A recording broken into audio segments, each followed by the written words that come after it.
Okay, so we're going to look at our PowerPoint on this page, and here we see we see negative square root of 5. So if we simplify that, we can just break that up into factors of negative square root, or square root of negative 1 times the square root of 5, and just basically break that negative 1 out into an I.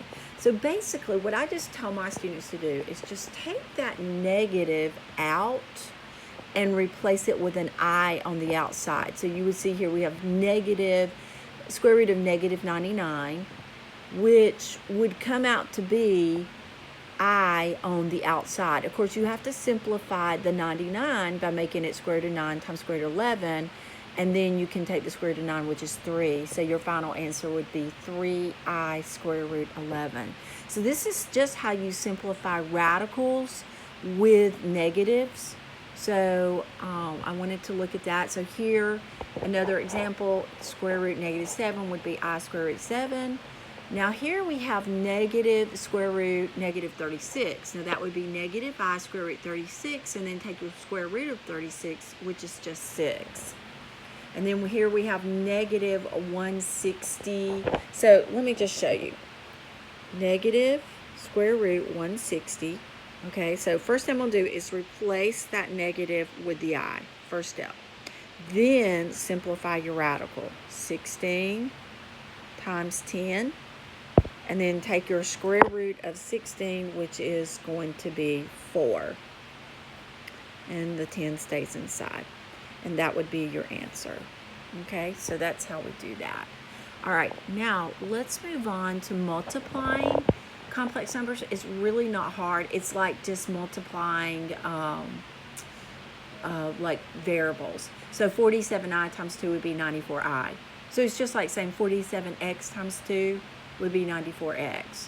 Okay, here we have 2i times the negative square root of 5. So what we would do is we would bring that negative outside the radical, put it with the existing I. Okay, and then we have 2i squared square root 5. But don't forget, I told you in the last video that this would be important, is that I squared equals negative 1. And negative 1 times 2 would be negative 2 square root 5. So here, if we look at number 11, we have negative square root negative 3 times square root negative 7. So we're going to bring that I outside, so it'll be negative I square root 3. And then bring the I outside the negative square root 7 and be I square root 7. And then negative I times I is negative I squared square root 21. Then that I squared becomes a negative. So now we have two negative ones, making it a positive, which would just be square root 21, which cannot be simplified. And there's a little cartoon. You can read that at your own time. Okay, and then, so recap, imaginary unit I. The imaginary unit is denoted by the letter I and is defined as I equals negative square root 1. So when it is I squared, it is negative 1. So I squared is equal to the square root of negative 1 squared, which equals negative 1.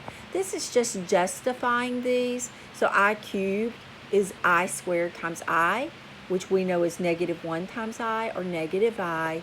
And then I to the 4th is I squared squared, which would be negative 1 squared, which equals 1. So here we're just justifying these imaginary units. So in the next video, we're going to talk about complex numbers, and I will upload those tomorrow, as well as an assignment working with operation numbers with complex numbers. So I'm not going to give you an assignment today, and we will actually have that assignment tomorrow. All right, I'll talk to you guys later. Bye.